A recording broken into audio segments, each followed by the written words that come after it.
So I've got a big patch of oregano here at the bottom of the garden. It's looking really good, just about ready for harvest actually, just before it flowers. It's great to dry, so you can have it just handy there to use in the kitchen.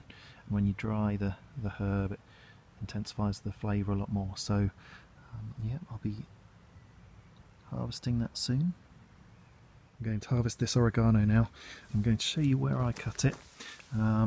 Just follow it down to the ground and cut it just above where there's a cluster of leaves. That way when it starts growing back, it will branch out and you'll get two stems where there was only one. So the more you cut back your herbs, the more it will regrow, and because we've got so much time left in the growing season, it will grow back to full height again, within a few weeks. So I'm going to harvest a load more, and then I'll show you how I prepare it and dry it.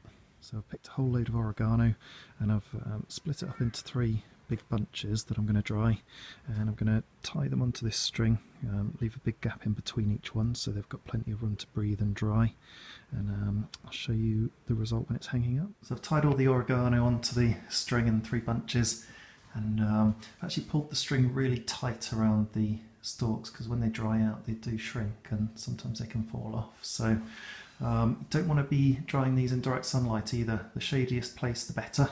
But this is just where I happen to have the most space, so, and this window doesn't get too much sun anyway.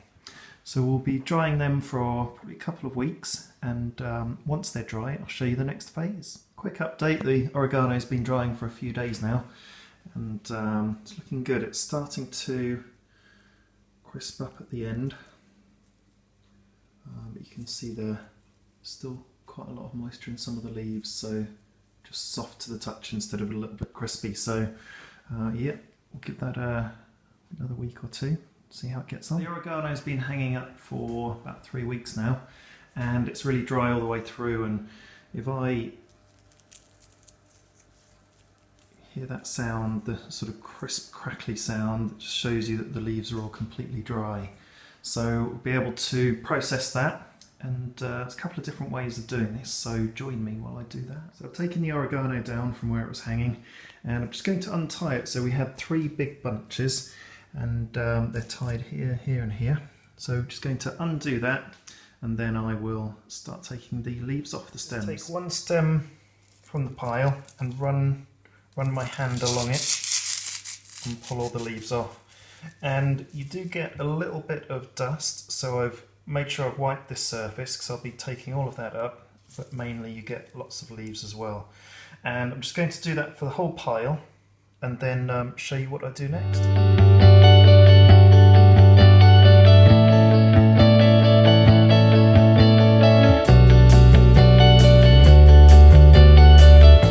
So I've dried all my oregano and harvested it, and we've got it in a big jar, so just in the whole leaf form, and just like that it's going to be great to use in cooking, but I do think that it's good to get it a bit smaller for some day-to-day cooking, and that's where I put it into this spice grinder here. So it'll just whiz it up and make it into really small flakes, and if you don't have an electronic spice grinder, you can always use your pestle and mortar to grind it up. So I'm going to process probably about half of this, and that will easily probably fit in this jar, it really reduces in size, and I'll come back and show you what I've got as the final result.